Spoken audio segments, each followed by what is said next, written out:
Buenas tardes. Good evening. My name is Liliana Saldaña. Welcome to the Esperanza Peace and Justice Center's Live-Streamed Plática on the documentary film Truly Texas Mexican, a road movie that weaves through Texas cities, naming the racism that erased indigenous history while celebrating the food that has kept community memory and heritage alive. Over time and during the conquest, Texas Mexican home cooking, or comida casera, sustained indigenous identity. Cooking foods like nopalitos, deer, mesquite, and tortillas, women were and are leaders in the cultural resistance against colonization. Muchas gracias por estar aquí con nosotros, con nosotras. We are joined today by Adán Medrano, who is executive producer and chef and writer, Aníbal Capoano, who is the director of the film, Virginia Díaz, producer, and Christine Ortega, community leader and cook. I wanted to go ahead and give our panelists a little time to elaborate a little bit more on themselves and their role in the film. We can start with Aníbal. Okay. Hello, everybody. My name is Aníbal. I am from Uruguay. It's a little country in South America. And I am a filmmaker. And I am part of the production team in the direction role of the movie. Muchas gracias, Aníbal, por acompañarnos. Gracias a ustedes.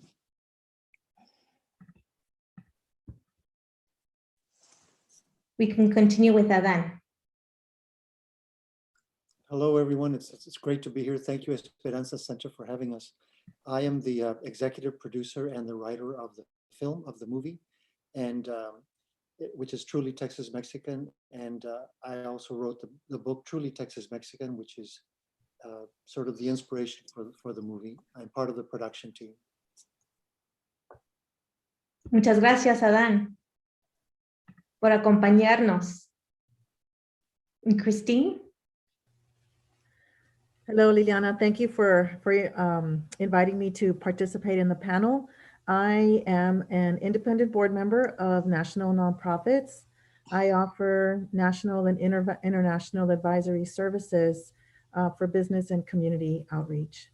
I'm a San Antonio native who still enjoys creating family experiences and bright moments through cooking.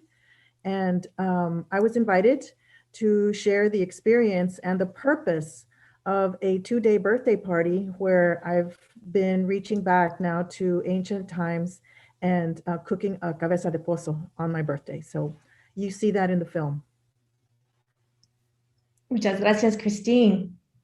And Virginia. Hi, my name is Virginia Díaz, and I'm the producer for the film. I'm originally from San Antonio. I grew up on the south side of town. Went to the University of Texas, got my degree in radio, TV, film, moved to Houston, and I've been working too many years, like 30 years in production here. And I was the producer for the film. Thank you, Virginia, for joining us today. I'm also from the South Side. There you go, yeah. Yes. Well, thank you so much for being with us here today, this evening. Again, my name is Liliana Saldaña, and I'm an associate professor in Mexican American Studies and a huge fan of the work of Adán Medrano. I've been following your work for some time now, and I remember the first time that you came to visit the Esperanza to do a book talk. And I had the honor of being there, of learning from you, and I continue to learn from you every day. So muchísimas gracias por compartir pues, su conocimiento y su pasión. And there's so many themes in the film that really touch close to my heart. So many of the stories that are shared in this documentary.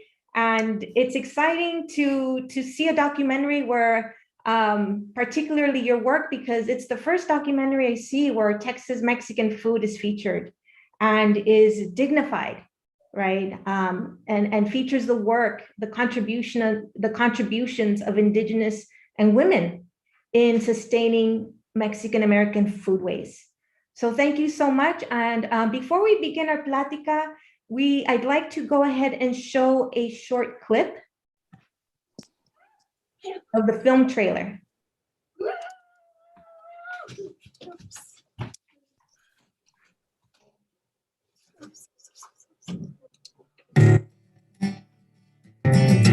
This would be a celebration of the American roots. No, tienen nopalitos.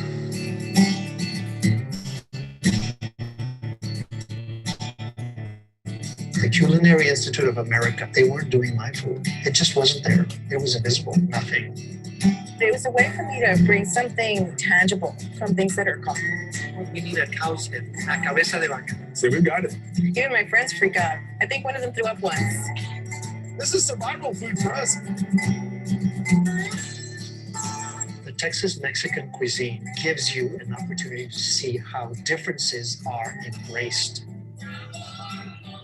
I'm often asked, do you like Tex-Mex food? We never ate Tex-Mex food at home. Enough with the cheese. Tex-Mex it's bi-Anglos, four Anglos. The chili queens of San Antonio were in all the plazas in the center of these women have to be recognized for their business smarts. Este es un postre que se llama jericaya. Oh, that's nice. That's very, very nice. You cannot buy the love that goes into cooking. You just can't. You make it good, like grandma used to make it. I bring them memories. It's comida casera, just like home. Para mí la cocina es convivencia con la familia. Y digo familiar, no nada más mis parientes, ¿verdad? Siempre se crea un ambiente muy bonito.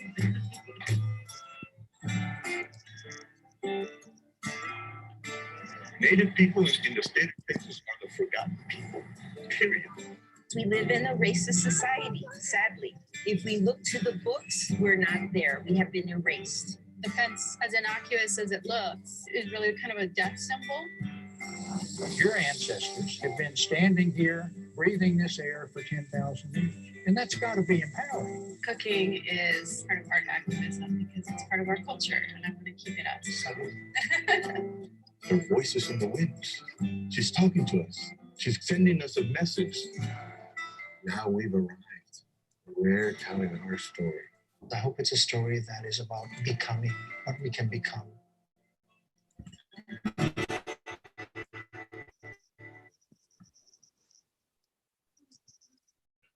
So if you haven't seen the film yet, I highly recommend it. I know that I will be seeing it a few times just because there are so many themes that resonated with me personally, but even as a teacher, as an educator, right? As a teacher in Mexican American Studies, I think it's the themes, the stories are so important to include in our classrooms as part of teaching about our culture and our history. So the first question that I'd like to ask our panel is, why did you decide to make this film and how did you go about making it? How long did it take and how did the team come together? Let's start with Aníbal and then Virginia and Adán. Okay, thanks, Liliana. I agree with your words. And I think that the planets aligned, se alinearon los planetas.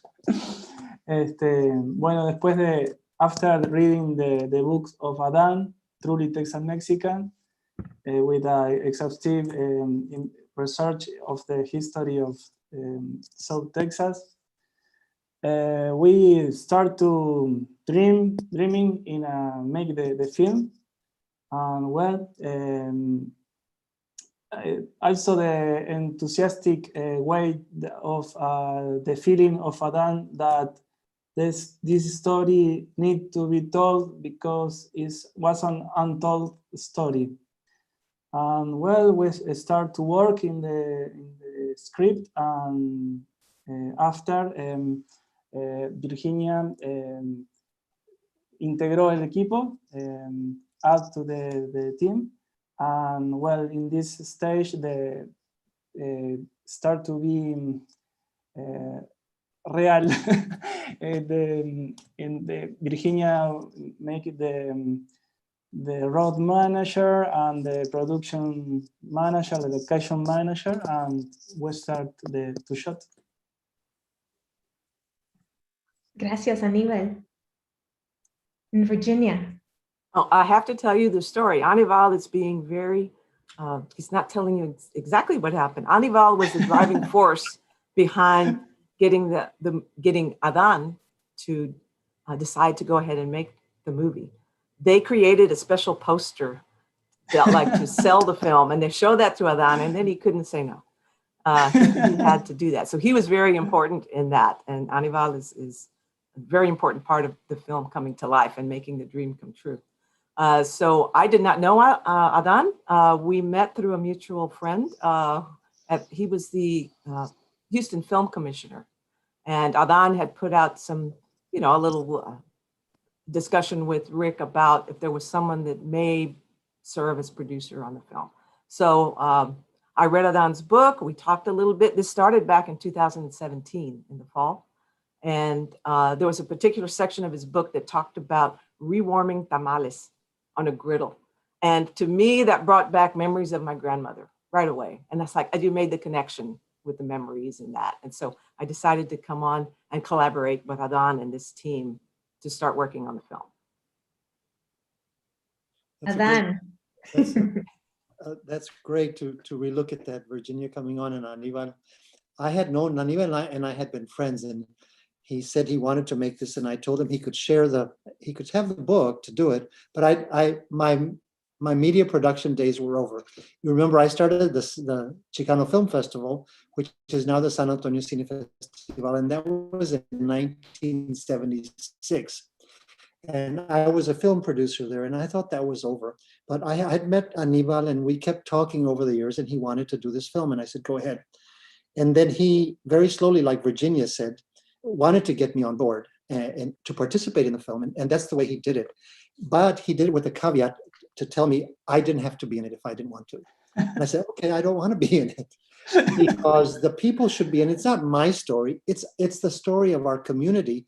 So it's better that I not be in it because then it'll be my story. So he said, okay, we did the script. We did the whole thing. I got Virginia, as Aníbal said, when she took over as producer, things really gelled. I mean, she had the roadmap, everything was planned, production happened. And the first day we start shoot, we rented this van, all four of us are in this van. We go to our first site, which is the market in Houston.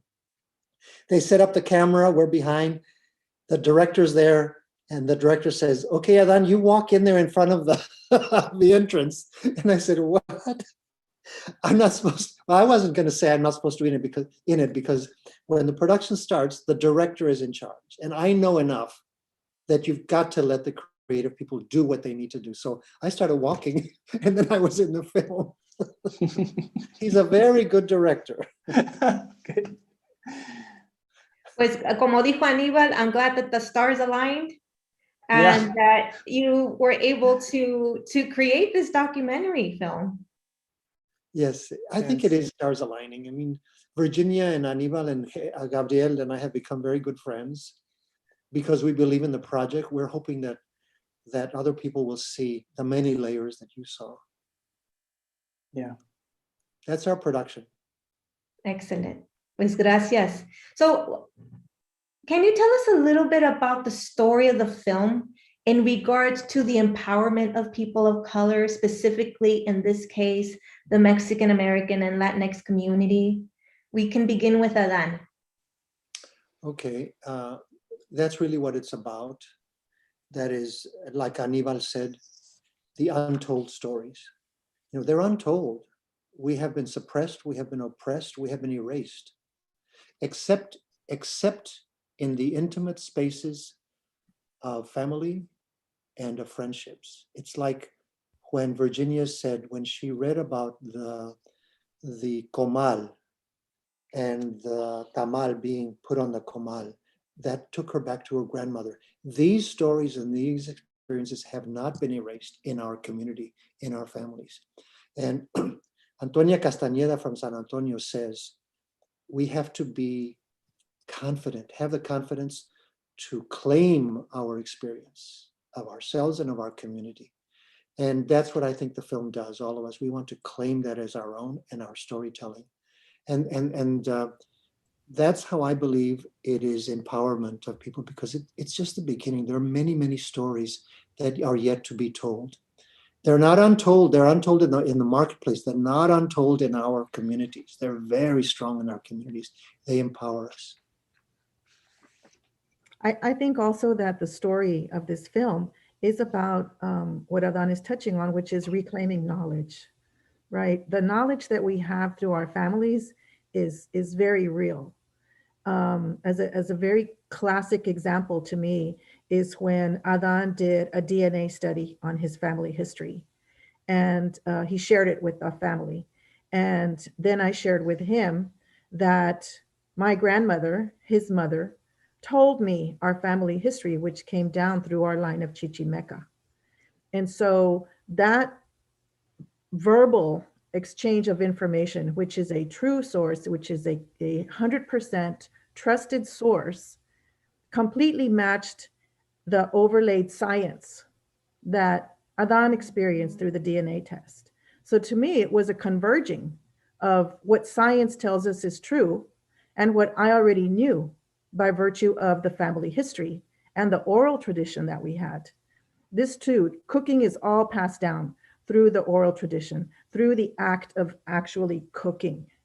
And so those traditions, I think, are still very strong. They're very true. It doesn't matter what ethnic background you have. The act, the experience, the celebration of cooking is a way of reclaiming knowledge that is true, that is indisputable. Absolutely. Thank you for sharing that. And Virginia? So I also am talking about reclaiming our identity. And part of that goes along with, I don't know, my parents, they came, my grandmother came from the valley, from La Grulla, which is like right down on the border, right? So they came to San Antonio, and my mother experienced the thing of the labels where, you know, you were a Mexican-American, Mexican of, you know, American of Mexican descent, you know, all these labels where, but what are we? So I think the film kind of helps explore that and empower you to know who you are and to learn who you are, because the pressure was to assimilate back, you know, for my parents, you know, and become part of, and become an American. Mm-hmm. Aníbal, any thoughts on that question about empowerment, the empowerment of the community through the film? Yes, I'm agree of reclaim knowledge, and also the sense of community, that maybe the first community, the family, and also, I don't know, San Antonio, South Texas, America, and also share this knowledge of our elders also. This share and respect and generate community. Yes. Wow. Yes, thank you. There was so much in the film in terms of like even feeling empowered in learning this knowledge. But I go back to what Christine was saying, right? That a lot of this we learn through food, right? And the recipes that are passed down. I think all of the people that were a part of the film talked about that, right? And how important it was that they learned the recipes from the women and their families, right? In particular, that was very powerful to hear. So right now, I'd like to play a short. Judith, who's with us tonight, is going to play a short clip on the Chili Queens.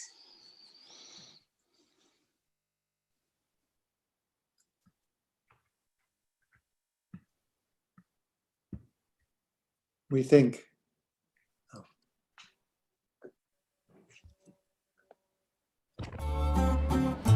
The Chili Queens of San Antonio were in all the plazas in the center of the city. So Alamo Plaza was one of the main spaces that the women congregated to sell their food. This is where you could find the locals who needed to eat. This is where tourists who were visiting wanted to eat as well. We didn't have the restaurants that we know today that were indoors. So the women just created their puestos, their little stands, and prepared food.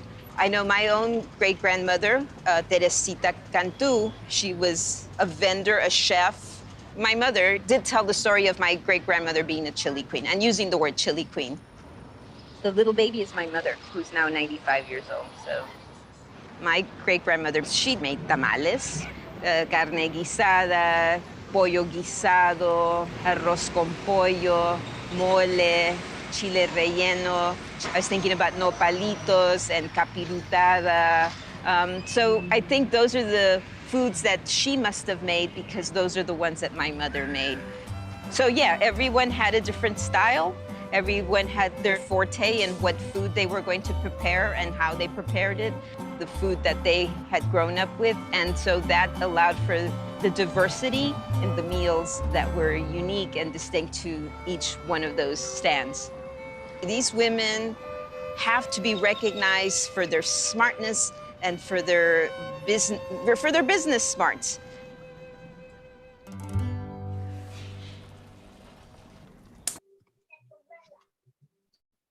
Thank you, Judith. That was such a powerful segment. The next question that I have for you is, how is the role of women expressed in this film? And let's begin with Christine. I think what's very obvious and prominent in the film is that the producer, the production team made things very personal. They were, when you watch the film, you're going into people's homes, you're going into these very powerful women who have a sense of who they are and continue to share that. So it is about cultural resistance. It's about knowing what our place is within the context of our family, within the context of our world, and then expressing that through food and bringing about those special moments for people. But I think the production team is like very cognizant that these stories are unique in terms of the individual women, but they also are universal in terms of the themes that go across the Americas with respect to racism, with respect to gender. I mean, it doesn't escape me that the Asian woman in New York, when she was beat up, the door was shut by a male security guard. So I think that in this case, this film really is trying to open doors so that we can understand the role of women and we can understand how we can also express our sense of culture and our sense of resistance while still bringing people together. Gracias, Christine. Virginia, what are your thoughts on how the role of women is expressed in the film? Well, one of the things I think is that we explore, when you see the film, the women, the Native American women who at that time, the colonization was happening, that those women ended up in other households, in other places, and that was partly to survive, right? Now, it probably would have been easier for them to just let go of their heritage and let go and become part of whatever place they were at. But they continued to cook. So they were very much in the background and quiet, but their actions at that point, I think, spoke very loudly, and those things kept getting handed down to the other women and the families, and they became the center point, a very quiet one, but they were very, very strong women to continue to do that in the face of so many things happening. And so many things happening to the Native American population that was here then. Yeah. I think this film too is a very strong testament to the concepts of what's tangible and what's intangible. You know, you take a very concrete function that you have to do, which is eat, that essential function of survival, and you create meals and experiences around it with food from your land. And you create all of these intangible experiences every day, morning, noon, and night. We're constantly doing these things. And I think that the film brings that out very well. The idea of having those intangible moments that are created from tangible things, because then those intangible experiences become part of our permanent history. Absolutely. Our collective memory. Our collective memory as a people. It is really about memory, isn't it? Both individual and collective. And I don't think it's an understatement to say that we were able to survive colonization and stripping of our cultural heritage and identity for justice, not because of women's cooking. If you think about it, when we eat, when we cook, we're narrating our history, because you're going back to elements that are of the land and that are part of your tradition. So that's how you remember. And in the process of doing it, in the process of eating and sharing, you remember how community is.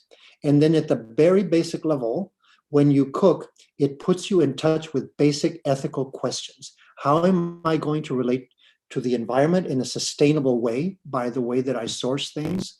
How am I going to relate to the production by labor in the food and in the serving of food? And it comes all the way to today, where we struggle for equal pay for line cooks who earn $8 an hour and waiters who earn, and servers who earn $2 an hour.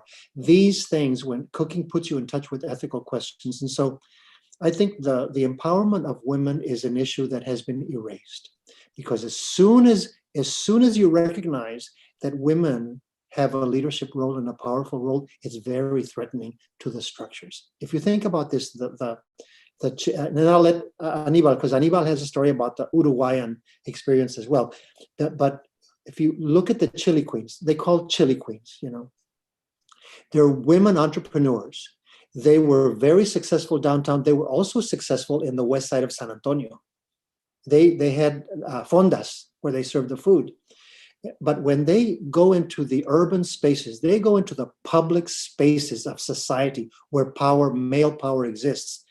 They couldn't have that. That could not survive. And so Otis Farnsworth, who is from Chicago, married a San Antonio woman, goes to the West Side after seeing the success of the women and seeing how successful the restaurants are. He starts his own restaurant, and that's where Tex-Mex begins, by angles for angles. He says, they're successful. We're going to start a real restaurant indoors. He has access to capital, he has access to banks, and he starts his restaurant. He calls it the original Mexican restaurant. That's what he calls it. They urbanize it, and then the women are chased away from the downtown. They disappear by 1947. That's what happens, that when women's power really gets understood, it's threatening, and that's why so much erasure happens. We could talk so much about this, and but I'll push it on to Aníbal to. ¿Puedes hablar español? Right, we can talk Spanish, English, both, right? Sí. Liliana? Okay. En los dos idiomas. En español también. Ok. Bueno, sobre este tema pienso que las personajes, the characters of the film, the woman characters, are very strong, are very powerful, that con mucha conciencia y compromiso. Y eso habla por sí solo, digamos. O sea, hablan por sí solas, digamos. Y bueno, sí, en the eating room was the main premise that in the story hacer énfasis en este tema. Y bueno, y hay hallazgos, por ejemplo, in the sequence of Cabeza de Pozo, como Cristina guía el proceso, the process of the cooking is very funny. Yo le dije, ¿qué mandona? She's bossing all the guys around. You have to see the film. If you're watching us, you have to see the film. The film is available on Amazon Prime. So if you have a Prime membership, it's free to you at Amazon Prime, but you can also rent it or buy it. You can also see it on Google. Virginia, it's Google?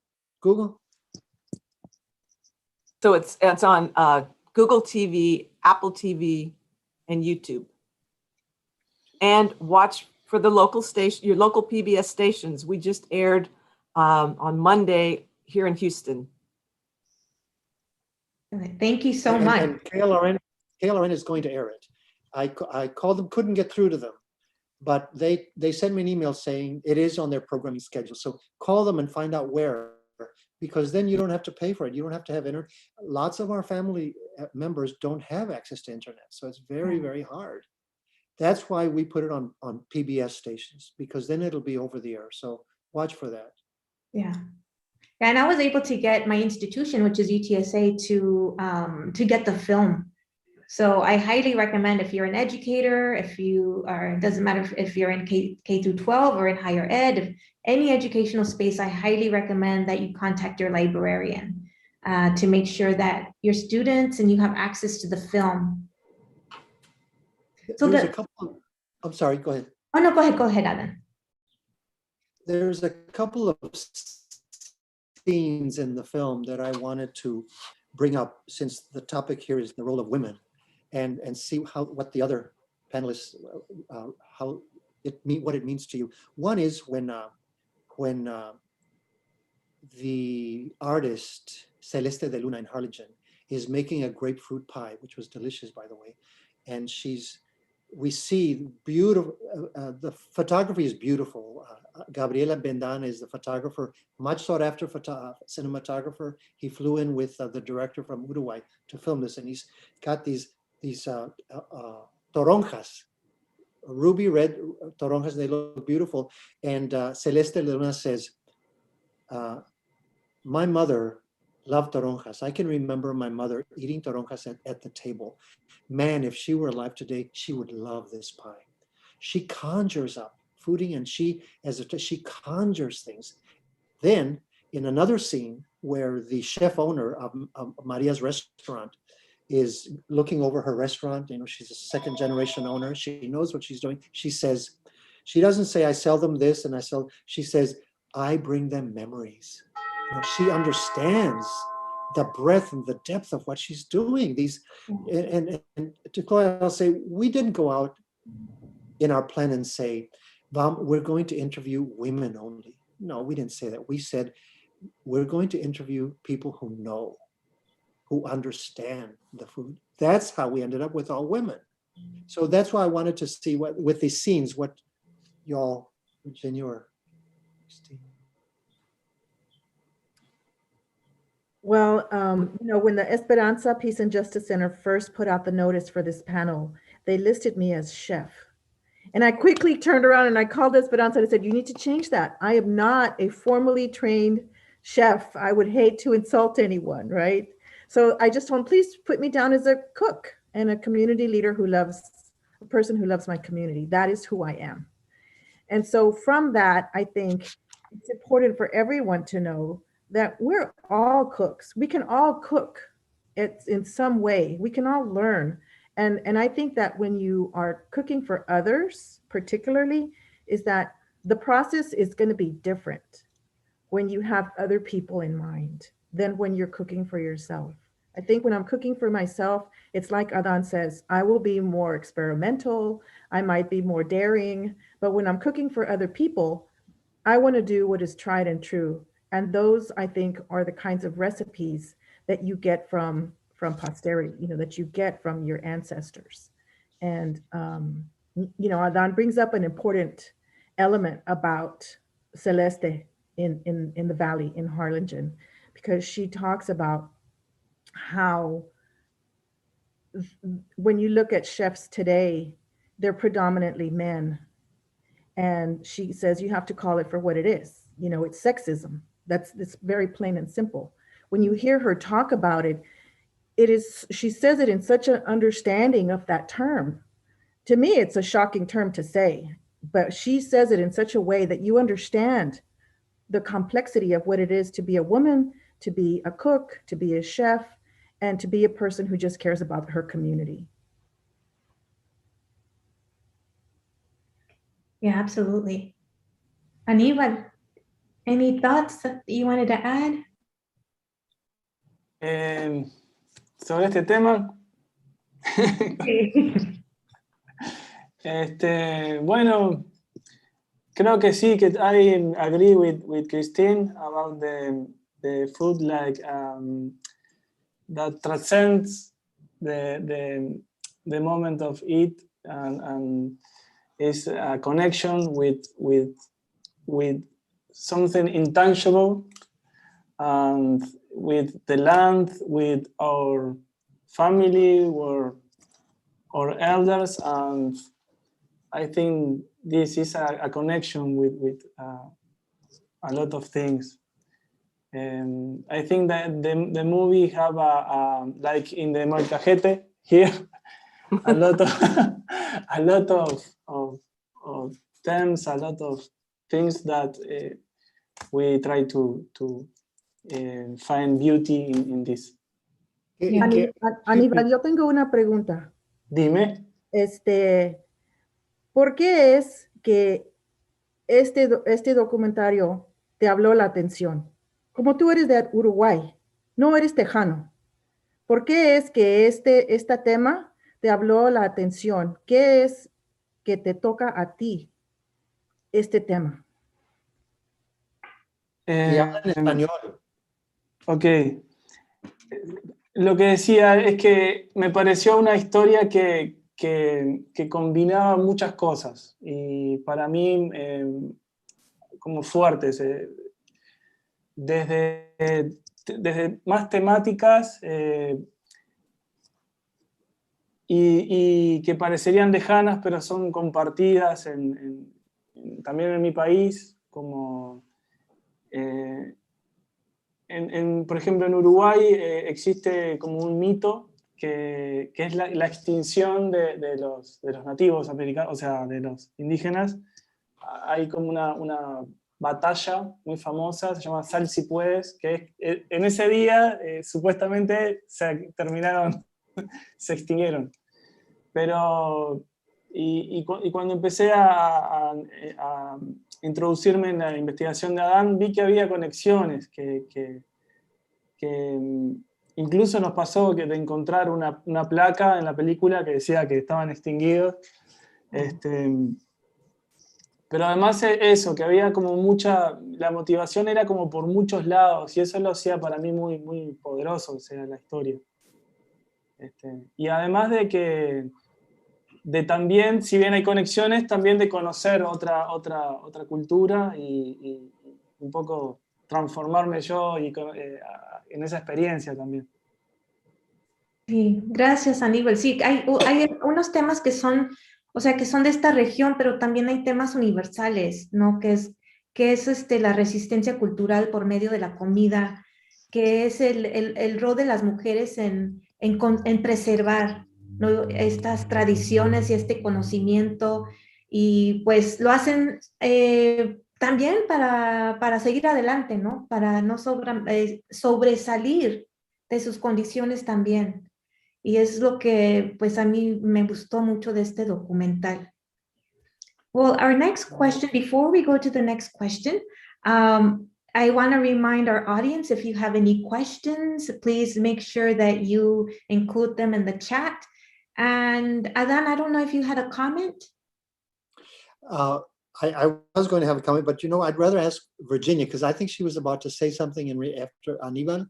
So I'll hold still. You'll hold still. So I just wanted to say regarding the Chili Queens, and going back to that, before the film was finished, we did some pre-screenings, and one of the segments we showed was the Chili Queens, and we've got so many inquiries and so much positive response because people had never heard of these women. Yeah. It's just like every time we went somewhere, it was like, well, we want to see more of that. How did that happen? And what happened to them? So I think that was really important, and what helped us in the beginning define our themes and where we were going to go with it. Yeah, I had never heard of the Chili Queens until a few years ago. And so this definitely has to be a part of what students are learning in their education, right? Like these are the stories that are important to tell and to share and to pass down. People need to know the story of these incredible, extraordinary entrepreneurs and culinary artists, right? Who fed families, who fed people who were visiting San Antonio. It goes against the grain of the stereotype of the lazy Mexican. It goes against the grain of the es una mujer mansita, you know, ahí se quiet, no.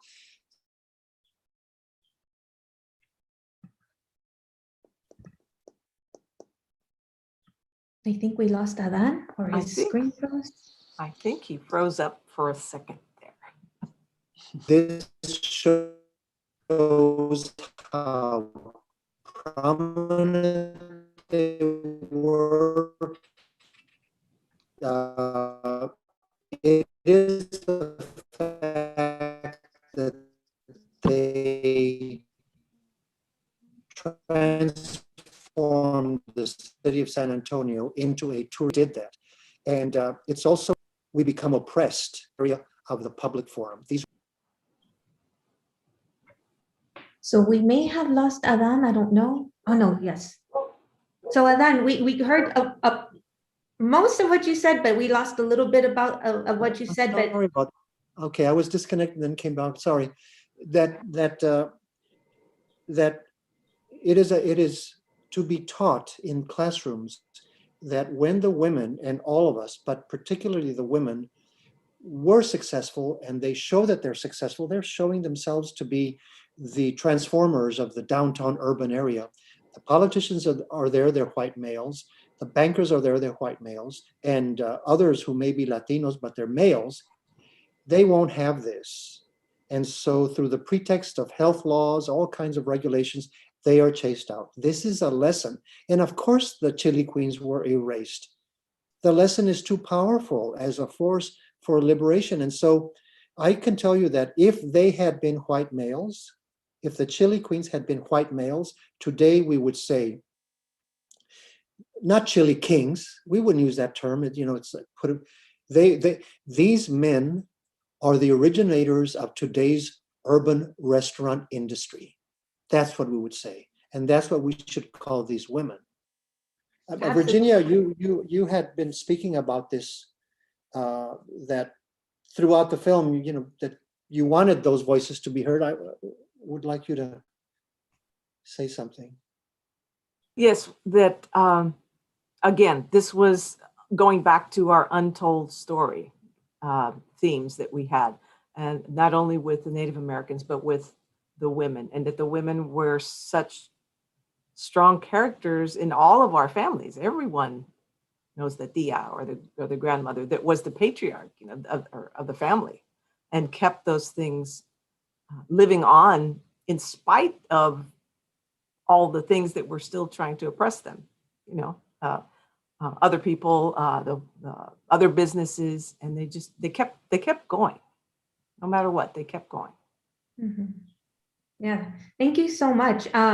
So right now we're going to go ahead and show a brief clip on memory, on the theme of memory.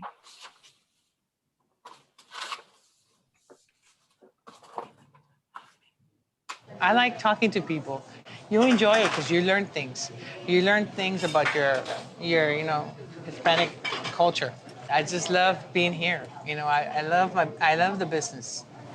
I always said that I always made homemade cookies, and that's what people like. Mama knows best. Mama cooks better.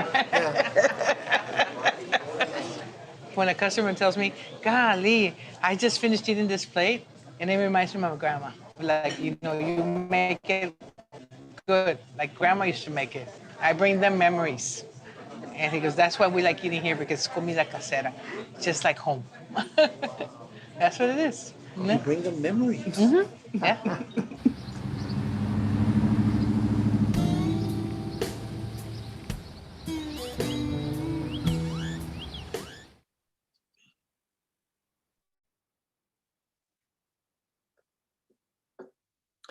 You're muted.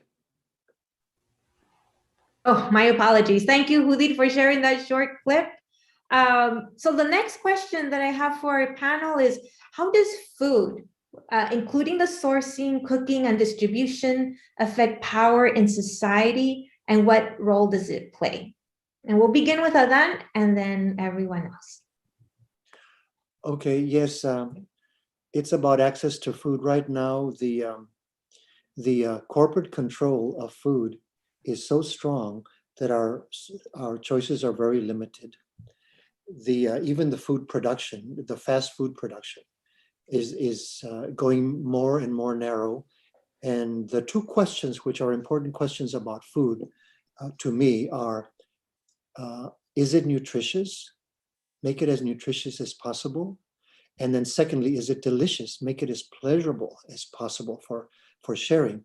Those two questions, which are food questions, are missing from the corporate industry, because the one driving question is, how can it make a return on our profits? So you're adding sugar, you're adding salt, you don't care about the nutrients, you care about the burst of flavor that can be produced very cheaply so that a family can eat very cheaply. I like that last one, the family can eat cheaply, but not the first. And so that's very dangerous. It's causing obesity in our community, which then leads to heart problems. And we have food deserts in our Latinx communities and people of color. It's just a very dangerous situation with which we're living. And when the history is told, we will find that all of the vegetable products, the cactus, all of these things where we used to roam and pick, when the colonizers came in, those were no longer accessible to us. They were cordoned off. And so we had to make do with what we had, which is why beef came in. Beef is not ours from 500 years ago. It started in the 1600s. So food brings up all of these ethical questions, and I think it's necessary for us to talk about them. I think that this film just makes the first beginning. It's not by any ways the full story. I think it's a very powerful story. I feel it. I still have seen it many times, and it's still very powerful to me. I still get teary-eyed at some moments, but it's only the beginning. Gracias, Adán. Yes, I wanted to just kind of speak to the fact that our food is now considered like delicacies for other people. But it was the basic food, the survival food that we ate, which is, the cow's head and all that. And now or the fajitas, right? So now they're like delicacies, and they cost so much that now that we can't even afford them. I mean, just in, our time. But that's how we sustained ourselves. That's where the cooking came from. And it kind of got stolen from us. Well, and I think that even today, when I talk to some of my family members, I remember talking to one of my family members and saying, I would highly suggest that you start buying produce that is fresh, and that you get away from white foods like breads and pizzas and things that are more processed. And to this day, I remember very clearly when she says, I cannot afford to buy healthy food all the time. And so that's a reality too that our community faces, is that we cannot always afford to buy, especially for a larger family, foods that are going to be nutritious all the time. This is why we have all the noodles that are out there. This is why we have everything is layered between bread, and cheese is slathered on everything, because you can get by. Okay, I think in Tex-Mex that is not Tex-Mex. Adán says like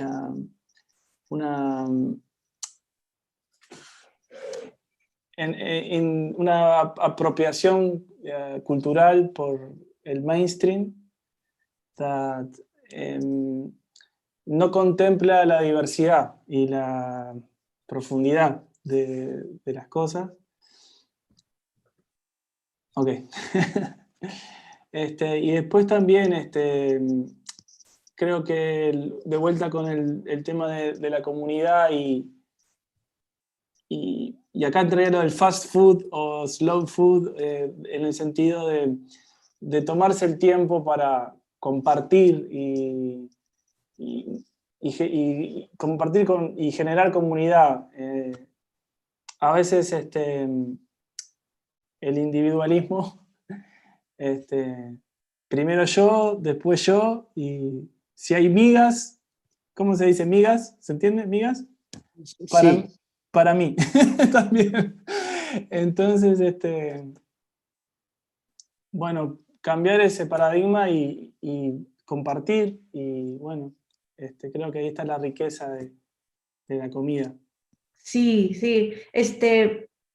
Pienso tanto en el sistema capitalista en el que vivimos, porque pues el sistema como que está creado para comer estas comidas que no son saludables, right? Like the system is created, is designed in such a way where we are eating the colonial, the colonial diet, right? Or the standard American diet, right? Which is also a colonial diet. And someone asked a really good question, and maybe you can answer this. How would you recommend that we as Tejanos rebuild our food sovereignty, right? Like, and I don't know if Adán, Christine, you can add to that or shed some light. Yes, it's part of the pandemic, part of COVID. We have been able to see some of the weaknesses that we have in our system with respect to health and food and safety and all of that. One of the things that I started to do last year was a garden. And so I do now have a garden, and I have somebody who helps me as well, because as my brother very clearly told me, a garden is not going to sustain me for the whole year. It will only sustain me for a short while the harvest is ready. But when it's not, and I just have a small garden, it's part of a way for me to reclaim some of that myself and go back even further to what Aníbal was talking about, which is the transformation of things, right? So that is also a very key element or theme in this movie, is about transformations. And the question that you just posed, Liliana, to me is also about transformations. So I think for me, it's a very personal one. We all have to decide in our own way, what can I do to reclaim my health and reclaim my knowledge in order to put that back into my food and put it into then the experiences that I create with family. Absolutely, right? The reconnecting with the land, the reconnecting with, I think of like myself, right? I love to cook, right? And to me, cooking, I agree with the work of for example, Luz Calvo and Catriona Esquivel, who talk about, who say that cooking a pot of beans is a revolutionary act, right? And now I'm thinking now from a food sovereignty perspective, right? Like we need to grow our food, right? We need to source our food. And so what does that mean? And I think it's reconnecting, right? Reconnecting with the plants, reconnecting with the food, with the land. Virginia, I don't know if you wanted to add anything on that. Well, I just wanted to add, if the other thing is that to support your local restaurants and support the people that continue to try to do this and keep a business going. Support the local small produce stands if you can't. You don't always have to go to H-E-B and buy everything they have there. And support your local restaurants. You don't have to go to a big chain restaurant. There's so many in San Antonio that are wonderful places to go. Help those people. Yeah, it's local, right? I mean, across the board. The way to do it, there can be steps that we can take that are accessible to us. When I was growing up, I just had a shoot Tuesday. The National Geographic people have heard about our film, they heard about our food, and so they're going to include this in a major story and in a book. So they were in my kitchen for half a day, and they were taking pictures of this, to them, new food. That's so interesting. And what did I cook? I did frijoles guisados with no lard, no fat, just guisados the way my mother used to do it. And he says, I didn't know you could caramelize beans, but if you take the beans and you burn them on the bottom, you roast them, they acquire this lovely flavor, frijoles guisados. I cooked arroz. I took arroz and I seasoned it with ajo, comino, and black pepper, our trinity. Arroz, a little bit of, you toast it first, and that's it. And I so what did you eat for lunch? He asked. For dinner, rice and beans. If you eat rice and beans together, that's a complete protein, and it's delicious. The combination of rice and beans together is gorgeous. So you can add, and then I served them pozole, which is corn. No meat, no pork. It was completely without meat. This is the entire dishes. And pozole, you put radishes, fresh cabbage. ¿Cómo se dice cabbage? Cabbage. Repollo, a squeeze of lime. When you can get these fresh things, but you put it into the nixtamalized corn. How many pozole is nixtamalized corn? Engineered by women 3,500 years ago, which takes the kernel of corn, which is not very nutritious, treats it with lime cal, and makes it into a very rich protein. So I said, that's all. So I would say to our friends, when you see the film, take the step and say, what's wrong with eating rice and beans? Eat rice and beans, have a corn tortilla. And when you make the flour tortillas, which I love, use whole wheat. My mother used whole wheat from time to time and she called it salvado. And they used to look upon, salvado, that's because you're too poor and second class to afford the really, good white flour. But in a way, the poor people were better off. So I would say, take those steps. You don't have to have meat. You don't have to have the cows and all that. Just eat rice and beans 7 times a week. What's wrong with that? It's delicious. Who says that you have to have all this, other stuff? But of course, when you can, get it. Like Christine says, we can't afford the fresh things. But if you can have the pozole with the radishes and the repollo, have it. I remember an old joke that I heard many years ago that says, when they were asking, what do you eat for in a day? And a friend of mine says he eats huevos con frijoles en la mañana. He eats frijoles con huevo at noon. And then he eats frijoles a huevo at night. There's nothing wrong with, the staple of our diet being the main part of our diet. Yes, it's delicious. I totally agree. Do that. This corporate advertising, which HEB does, and everything has to be different. Now you have to put nopales and tortillas. Now you have to put, every time you have to have a different. That's so non-sustainable American business model that is, throw it out the window. Absolutely. I remember growing up with of course we had diverse foods. We had calabaza, frijoles, arroz, aguacates, but there were there was never this sense that we had to eat something different every single day, Hacías una olla de frijoles y los preparabas de diferente manera, with one pot of beans, and you could make different meals with that. And I think you've mentioned that, right? Hay frijoladas. Puedes hacer tacos con frijoles. I mean, there's a combination, a variety of different dishes that you can cook with just one pot of beans. But yeah, as I got older, I started noticing that this idea that you have to have something different every single day. I've never heard of that before. Yeah. So I don't know if we have room for one more question before we end our segment, but how do you anticipate the grassroots communities will receive this film and incorporate it in their struggles for fairness and justice? I have an answer for that. I would like to hear from Virginia first. Well,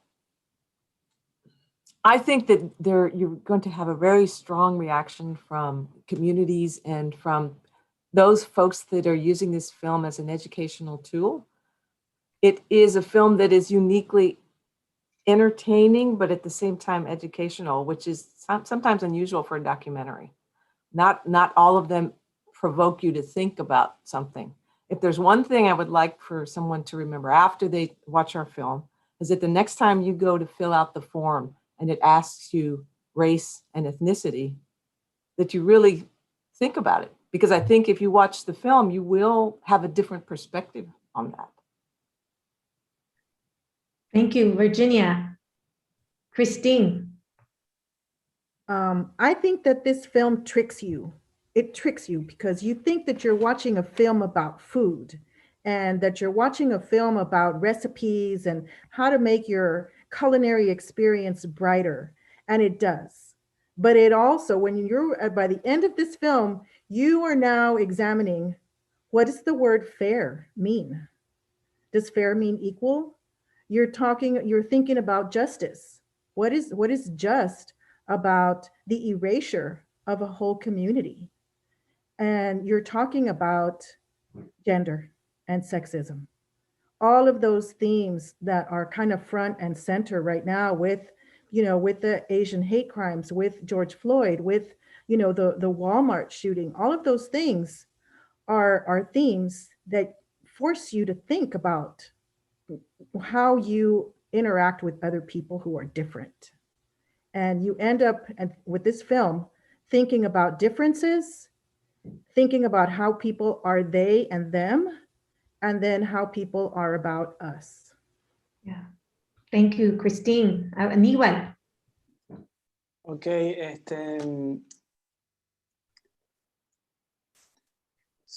creo que puede cambiar la manera en que se mira desde afuera a esta región y también la comida que la define.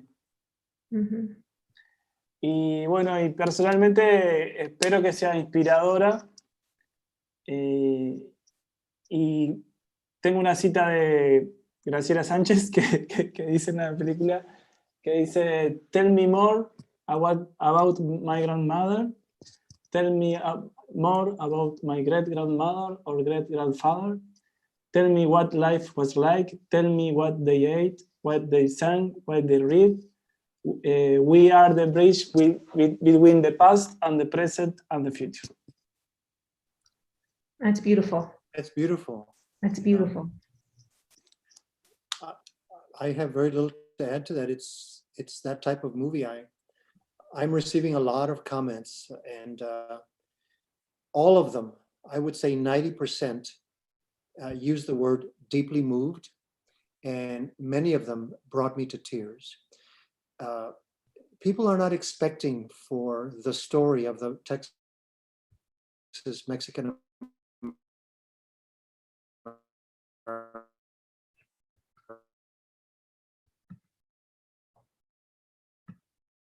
Adán, you froze.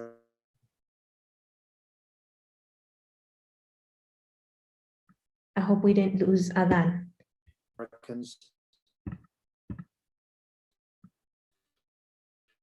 Can you hear us, Adán? To be a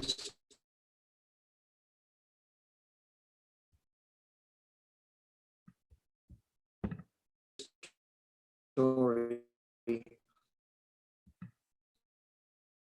We'll give Adán a few more seconds. Adán, can you hear us? Parece que perdimos a Adán, desafortunadamente. Oh, I hope he can join us before we close. But I think what Adán was going with was the reactions, right, of the audience, of those who have seen the film. And I agree with Adán. I remember, seeing the documentary, and I was angry about learning. And I've read about the Chili Queens, but seeing the photos, hearing the story, right? Such a personal story, family story by Graciela of Esperanza, talking about her great grandmother, right? Hearing the story of La Señora Leti, I believe that's her name. Yes, I saw my mother. I saw my mother in her. My mother was a panadera. She made a living making, she had a panaderia. She made a living making pan dulce. It is the reason why I was able to pursue my higher education. And I think, how many empanadas did my mother have to make? How many? And back then, this was like 30 years ago, I remember selling the empanadas de camote 3 for $1, you know? And at the end of the day, we would sell them 5 for $1 because you can't keep empanadas, right, for longer than a day, especially when it begins to get warm. So I think of like the extraordinary strength of women, of Mexican-American women, right, of indigenous women who have done this, who have sustained this knowledge and passed it down. And so I am just, I think we can say that our community is so grateful to every single one of you, to Christine, Virginia, Aníbal, Adán, and everyone else who was a part of this documentary. On behalf of the Esperanza Peace and Justice Center, I want to thank you for joining us this evening, for sharing your conocimiento and your experiences in producing, directing, and creating this very important, groundbreaking documentary film on Mexican-American foodways. Mil gracias. Thank you. And please don't forget to follow the Esperanza Peace and Justice Center on our social media platforms. Y pues que pasen una linda tarde. Thank you for joining us. Thank you for having us. Thank you. Yes.